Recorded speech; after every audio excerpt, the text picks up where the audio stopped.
Hey everyone, I'm back. You guys expected me to come back? You guys want me to come back? Anyway, it's only been a month since I last did a video. Last I showed you guys I was doing the potatoes, which are doing pretty well. I'll show you guys how they're doing. Yeah, so it's been a while.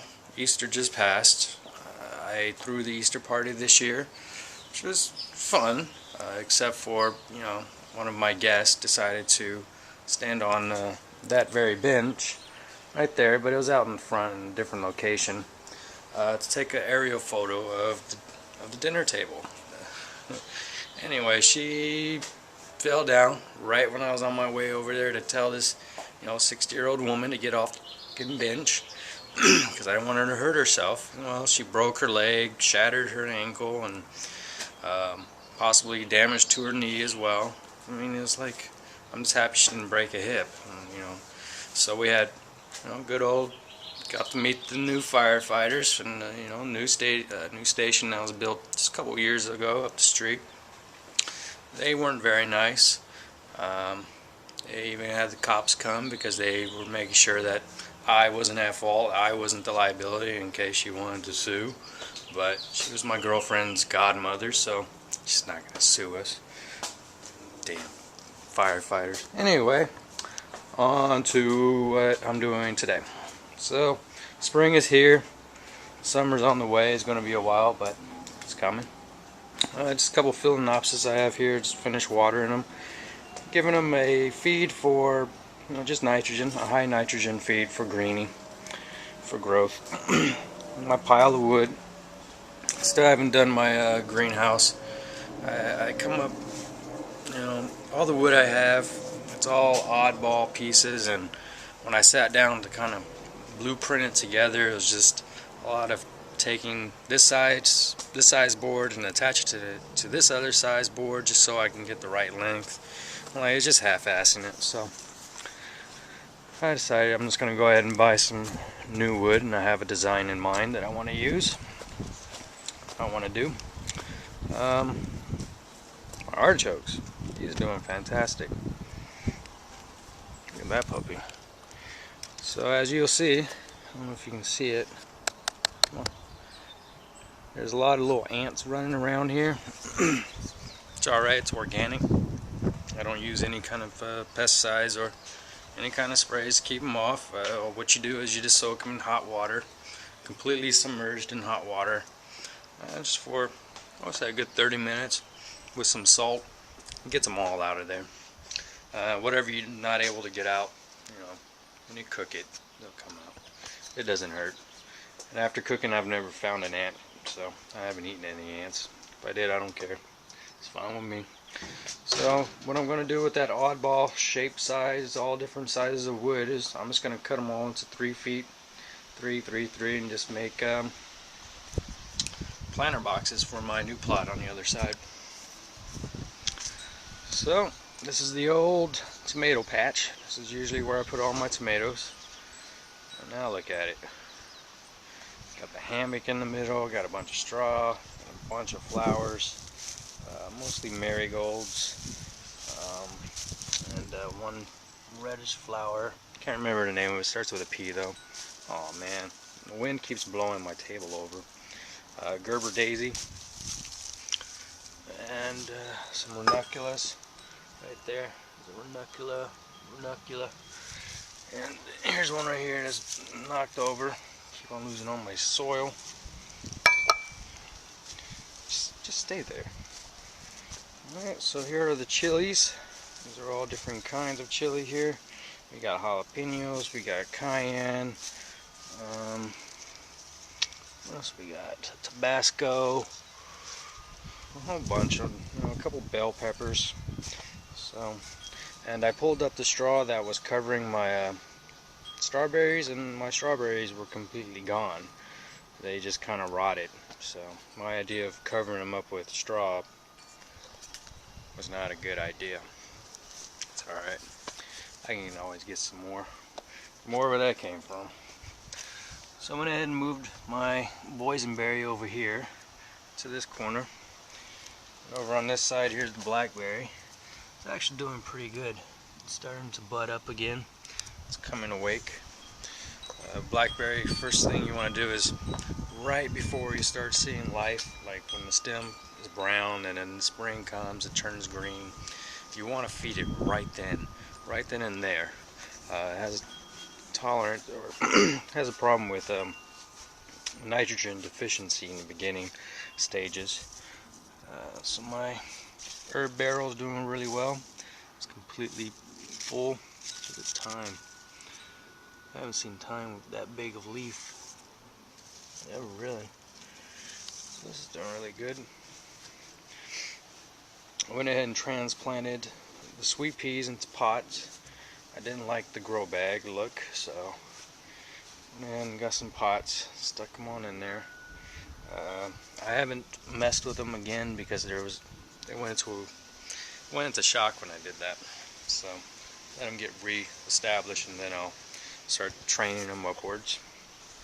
And the reason why I removed my blackberry boysenberry, I needed to make room for roses. This one we got from Home Depot. This one I pulled out from her grandfather's house.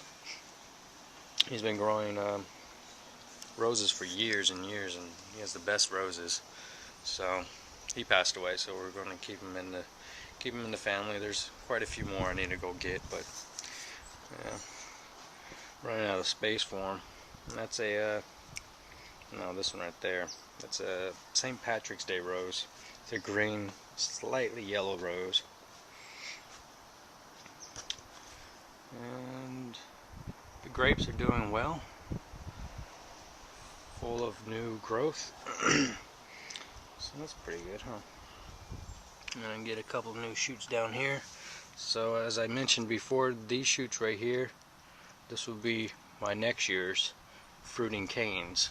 These are this year's fruiting canes. So I'll finally get grapes for the very first time. I found a little something that looked like grapes.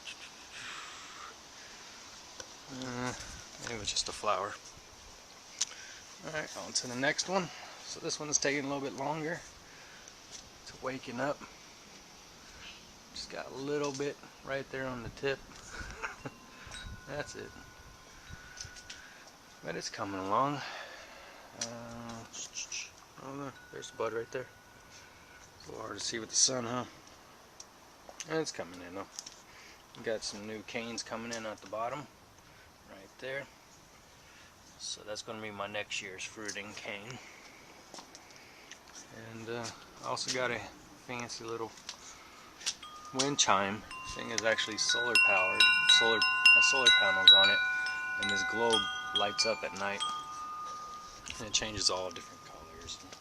It's cool.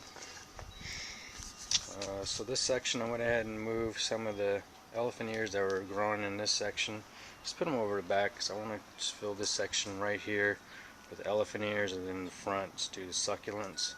So I went ahead and picked up a few, 2 gallons succulents. They're going pretty good. They're going to do very well in this area, I already know it. My afterglow succulent is starting to flower again. And there's another afterglow in there, and the black rose. On to the lemon tree. This thing is just putting out lemons like no one's business. Just lemons all over the place. And it's grown a lot. There's a lot of new growth on it. I'm going to need to trim this up because these are all just suckers. So all these need to come off, and just re-expose that trunk right there, so that it focuses its energy growing upward, not down and around at the base. Yeah. So this succulent is still going. It's holding on. And I was thinking about just cutting it, just be done with it, but there's new growth coming off the old stem. So I want to see what it does. Honestly, it'd be cool if it just gets taller. And all these seeds, these are all the same tall guy that just dropped all his little seeds and started new ones. Alright, here's a bunch of garlic. I'm trying to get some roots growing on it. Pretty sure there's roots on it by now. That's all it is. That's cool. I like to actually do these, just leave them inside the house. They're great arrangements. They look great in the house, you know, on the table, on the dinner table. Right here, this is a whole flat of Cherokee purples from seeds I saved from last year that I fermented. I did 1 seed per pod, and every single seed germinated. 100% germination rate. Success. Absolute success. Right here we have some ghost chilies. Little tiny little guys. Some more ghost chilies. Right here, these are Peter peppers. They actually look like, you know, a penis. It's funny. Which one are these? These are yellow bell. It's yellow bell. This is dill. It's a little stringy, but I don't know. I never have it. I never had any success with dill. I always kill it. These are right here. These are MHP Gardener's habaneros. That's 4 right there. Here's some more MHP Gardener's habaneros. So we got a good amount of those. So there's back here. That's a Cherokee purple. Yeah, these tomatoes are all Cherokee purple. This one isn't. This is a Goliath.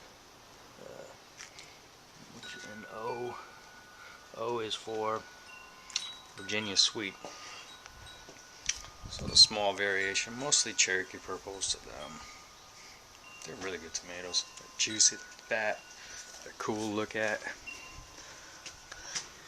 And inside my bedroom, here's a Phalaenopsis that's starting to bloom.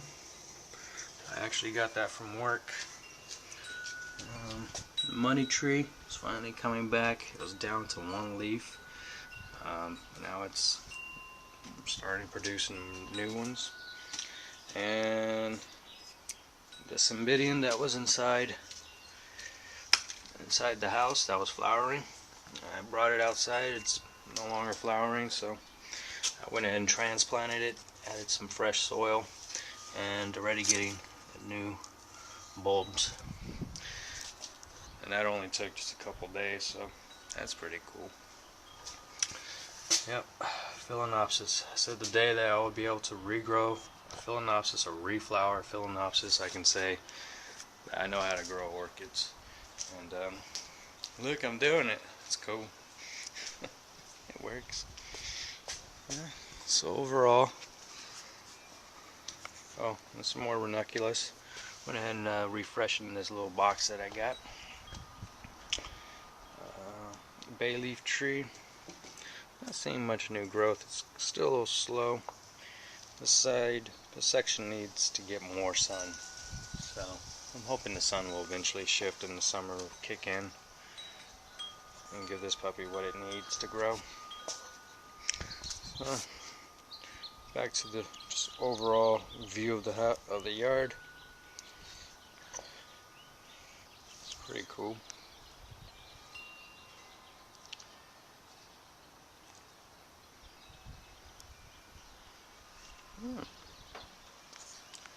What do you know? So I've seen a lot of you guys' videos over the time that I haven't been around doing my own. And I see a lot of people are already started growing their tomatoes, already putting them into the ground. Here in Los Angeles, Southern California, the weather is we're experiencing a slightly late winter, so which is pretty typical. April is usually, you know, like this, windy, raining, tons of lightning, thunderstorms. So I would say May I'll be starting to actually get tomatoes into the ground along with other things as well. I'll probably start with you know, some small things like beets, lettuces, chilies already started, stuff like that that can, you know, withstand the elements. And one thing I want to show you guys, look at this hardwood floor. It used to be carpet, and one day I got pissed off and sick of the way the carpet was looking, so I went and pulled it up and found these wonderful hardwood floors. These are unfinished. I haven't done anything to them. I just pulled the rug up. Pulled the carpet up, and that's what I got. It's pretty cool, huh?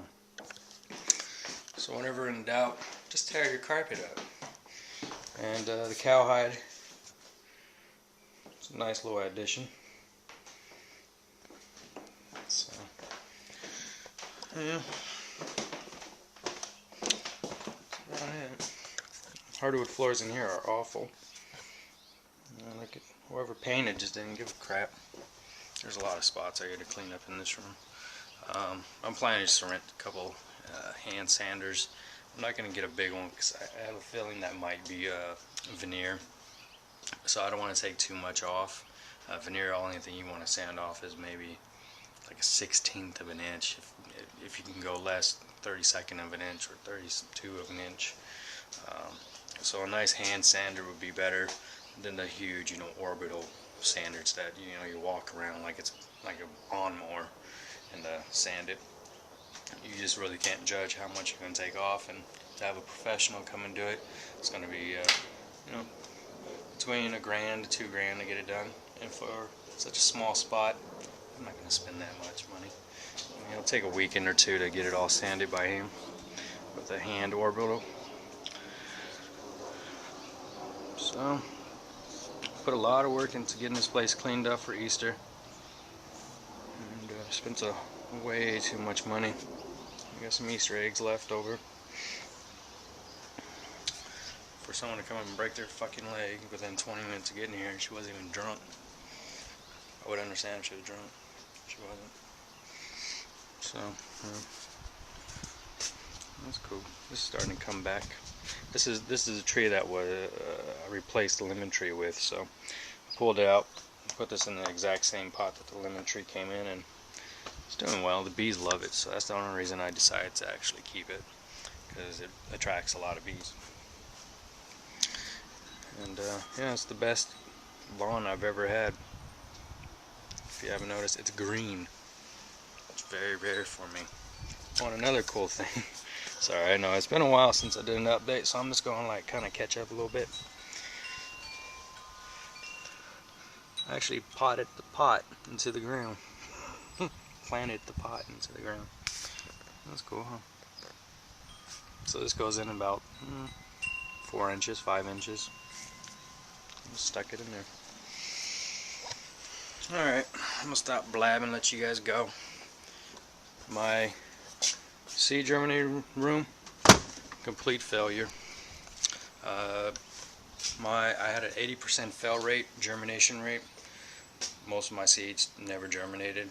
Like that whole flat you saw, Cherokee purples, I only got maybe 5 or 6 out of that, and that thing holds 18. Went back to the tried and true. I put the seeds underneath the front window where that big old plant is, right on top of the dinner table, right under that window. Remove the blinds. I no longer need them. Let all the light in. Just let the light in. Bring the outside indoors. And 100% germination success. Every single seed I planted grew. Not a single one wasted. So that has to be the spot. That's my, I don't know, seed germinating window. Alright, like I said, I'm going to let you guys go. Peace.